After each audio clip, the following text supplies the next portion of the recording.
A. The Best Short Stories of Fyodor Dostoyevsky was originally published in 1955. It's a collection of 7 particular short stories, all translated from Russian into English by David Magershak. Spanning nearly 3 decades of the author's career, this collection does feature some significant selections, but its true value is in highlighting the evolution of Dostoevsky both as a thinker and as a writer. Because Magershak presents the selections in essentially a chronological order, when read sequentially, they really do illustrate the author's development. The stories increase in terms of their moral complexity as the book moves forward. We get selections from near the beginning of Dostoevsky's writing career, like White Nights, which recently experienced a surge of success, to middle period classics like Notes from Underground, to a short story like The Dream of a Ridiculous Man, which was published only 5 years before the author's death. This collection also reveals some of Dostoevsky's reoccurring story ideas. Good and evil often operate like pillars in his work, as his protagonists are pulled between them. They all feature versions of the typical Dostoevsky protagonist. They're all first-person, unnamed male narrators between the ages of 25 and 45. They're all restless city dwellers, usually living in Petersburg. They're often financially poor, yet believe themselves to have more intellectual worth than those around them. They wrestle with a bleak emptiness that they perceive in society. Women and children seem to offer some potential relief to this alienation, but often the corruption of man is too great for this glimmer of innocence to save them, and they succumb to loneliness and isolation. While it may not get the attention of Crime and Punishment or The Idiot or The Brothers Karamazov, this collection of 7 short stories does hold an iconic status with Dostoevsky's English readers.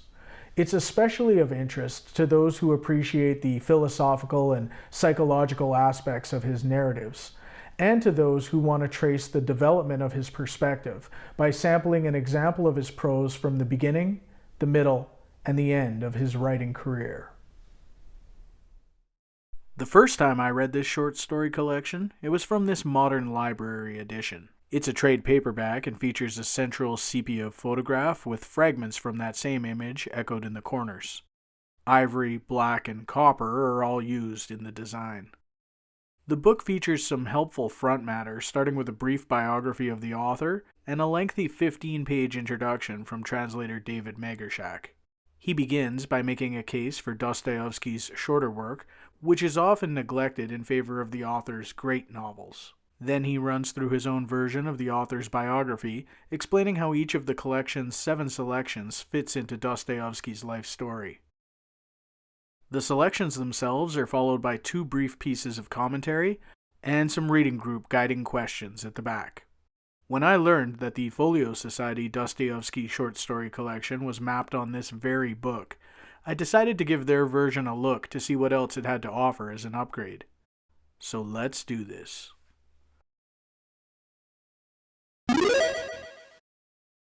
Here we have the best short stories of Fyodor Dostoyevsky from the Folio Society. This edition was released in 2021. It's presented in a plain black paper-covered slipcase. The binding features 2 images, one of which also appears on the interior. On the front, we have an illustration of a lone individual in silhouette tromping through a heavy snowfall. The figure moves past the monument to Nicholas I, a bronze statue in St. Isaac Square in St. Petersburg.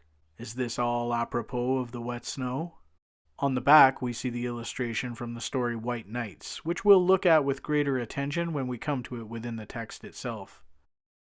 The book is quarter-bound in this deep red buckram, and while the front and back boards might come across as paper-covered on camera, they're actually cloth-covered, which is always better. On the spine, we see the author's name and the title in gold foil with black accent lines. The Folio Society logo is below that.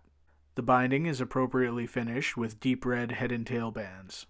When we open the book, we're met by deep red end papers in a medium weight stock. The text block is printed on Abbey Pure Rough paper, which has a bit of tooth and comes in at a warm cream white color. All of these design and material choices make the best short stories a very good match to Folio's 2016 edition of Crime and Punishment. the second printing. These parallels extend to the font and layout choices, where each of the book's 7 selections opens on a fresh page and is signaled by this large text, while those with multiple chapters have the next section begin immediately after the previous one ends, signaled with a Roman numeral in a set of braces. If we bring back the modern library edition for a brief side-by-side, we can see that the Folio Society version is much bigger, with an extra 4 centimeters in the height and 3 centimeters in the width. The font size is the same in the Folio version, but there are more lines per page. The typeface on this edition may be a touch more cramped, but the generous margins and better contrast from the paper are appreciated, and they help improve the overall reading experience. The first introduction is by Joyce Carol Oates, a prolific writer whose own mastery of the short story makes her a perfect commentator for this particular collection. She begins by identifying Dostoevsky as the great artist of obsession. Then she speaks to the author's reoccurring themes, including threatened innocence and moral choice. Oates concludes this 6-page introduction with a look at the underground man, the most famous character in this book, and she considers how he speaks out of his time and right into our own. This exceptional introduction was written in 2021 and is exclusive to this edition. It's followed by the same translator's introduction by David Magershak from the Modern Library paperback. However, none of the back matter from the paperback is present here.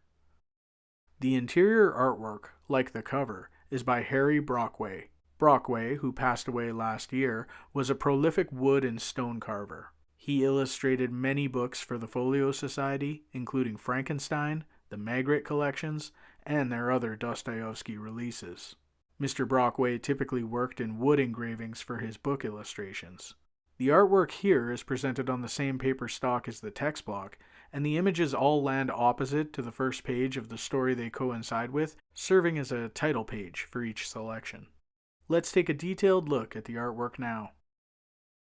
The first illustration, which we saw on the back board, sits next to the first page from White Nights, a short story from early in Dostoevsky's writing career. The narrative is divided into 6 brief sections, and the image depicts the 2 key figures, the unnamed narrator with his walking stick, and Nastenka who looks down in sadness.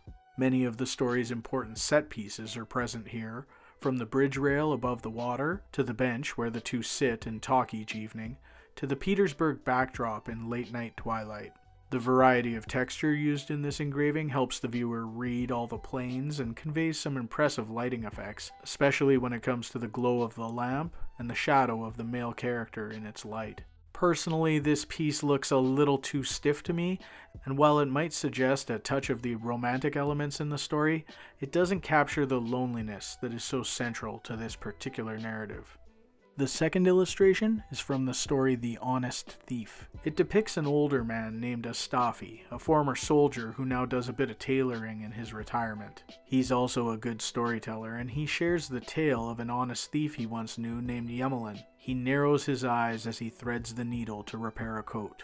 The value work here is great, with a balance of light and dark, and nice work for the wrinkles in the fabric. This piece also takes advantage of the frame. Brockway's engravings for the Dostoevsky books always feature this long, thin rectangle with rounded top corners, and the layout of this illustration exploits that shape with an elongated approach to the figure. Great details on the face, beard, and the inclusion of the trunk at the bottom is a nice detail from the story.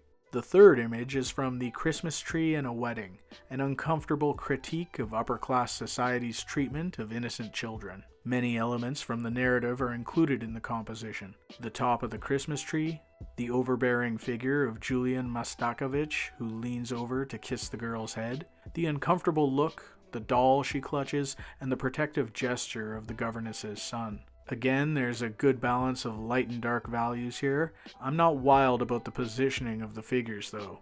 The head-on depiction of the young girl makes her look flat, but I do appreciate the parallel between the girl and her doll. But it's really the twist in the figure of Mastakovich that bothers me. He's a twisted man for sure, but the position of his arm around his back looks unnatural and awkward. The fourth image is from The Peasant Mari. To escape the chaos of all the drama around him, the narrator lies down on his prison bed and pretends to rest. He recalls a memory from his youth when he was badly frightened and found comfort in a peasant worker who took the time to stop plowing the field to reassure the young boy that no danger existed, that he was safe and loved. The variety of textures in this engraving is exceptional. The sky, the vegetation, and the fields all stand distinct against the bold silhouette of the peasant and his horse and plow. Below that depiction of the fond memory, the prisoner himself is rendered in great detail, from the wrinkles in the mattress below him to the stripes of his prison garb. I think this is my favorite of the bunch. The next illustration is from Notes from the Underground, and is a depiction of 5 men at a dinner party at the Hotel de Paris.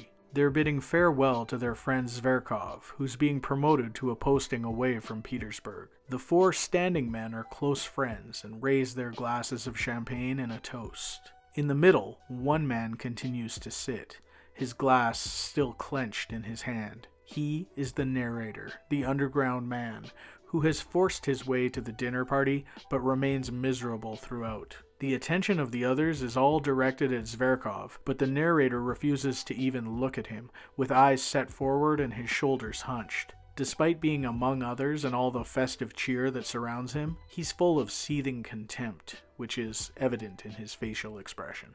The 6th image is from A Gentle Creature. It depicts the culminating scene of the first chapter, where a young wife puts a gun to the head of her sleeping husband. The husband is the story's narrator, an older man who is a disgraced former military officer who later became a pawnbroker. He wakes up, sees what his wife is planning, then closes his eyes and pretends to go back to sleep. Beyond the intricate texture work for the curtains, her dress, and the quilt, the real showpiece for me here is the expression on the girl's face. She's resigned and looks down with pity at her intended victim, as the intense juxtaposition of the pure whites and blacks helps emphasize the instrument of violence in her hand.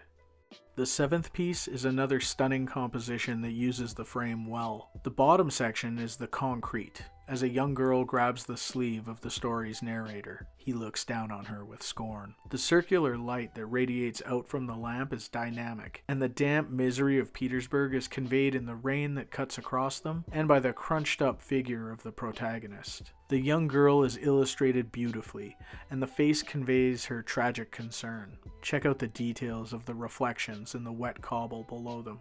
The top third of the image depicts part of the narrator's dream, as he's picked up and whisked away by this mysterious figure, and the 2 fly through the night sky into space, and the narrator is deposited onto another world. The light values used for the flying figures, as well as the flat side profile depiction, help set the dream off from the reality below. I am quite pleased with this edition of the best short stories of Fyodor Dostoyevsky.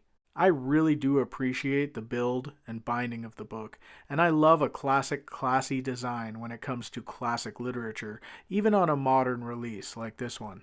Whenever you've got illustrations from Harry Brockway, you're in for a treat. His woodblock engravings are always interesting to look at. They're often stunning in terms of the value control and the texture, but in this collection, the line work really jumps out at me.